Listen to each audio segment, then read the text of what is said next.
अफसोसनाक खबर आपको आगाह करते चले सरगोदा से, जहां सरगोदा के सीनियर सहाफी आफाक अहमद कोंदल अब हमारे दरमियान ना रहे। शदीद इलाहत के बायस इंतकाल कर गए और अपने खालिक की सजा मिले। इन्ना लिल्लाहि व इन्ना इलैहि राजिऊन। मरहूम का नमाज जनाजा गोलचौक मस्जिद में अदा किया गया। जनाजे में हर वक्त फिक्र से ताल्लुक रखने वाले अफराद ने शिरकत की। इस हवाले से मजीद जानते बिग न्यूज के नुमाइंदे नसीम अब्बास से। जी नसीम, बताइएगा क्या कहना था?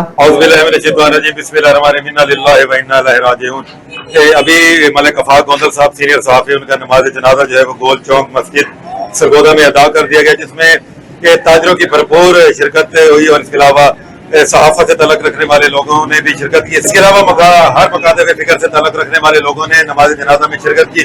अगर बात की जाए तो मलिक आफाक गोंदल एक इंतहाई शरीफ शहरी और बहुत नफीस इंसान थे, जिन्होंने हमेशा इंसानियत की खिदमत की, जिन्होंने हमेशा अल्लाह और अल्लाह के रसूल से प्यार किया, सच्चे अश्क के रसूल थे। अगर सहाफत की बात की जाए तो आपने सहाफत में हमेशा ईमानदारी के साथ काम किया और बहुत सारे चिराग रोशन किए, लेकिन आज वो अपने खालिक की हकीकी से जा मिले।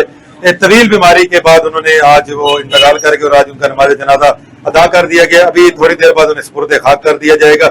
जैसा मैंने आपको बताया कि शहरियों की बहुत बड़ी तादाद में इसने शिरकत की है और ये शहरियों का उनसे वालियाना मोहब्बत और प्यार है। एक न एक दिन तो सबने अपने खालिक हकीकी को जाके मिलना है और अल्लाह के पास हम सब ने जाना है, लेकिन हम क्या लेके जा रहे हैं और पीछे क्या आवाज छोड़ के जा रहे हैं, ये फैसला तो बरोज़ माशर होगा। लेकिन हम सब की दुआ है कि अल्लाह ताला मलिक आफाक गोंदल को करवट करवट जन्नत नसीब फरमाए। आमीन। जी बहुत शुक्रिया नसीम अब्बास तफसीलात से आगाह करने का।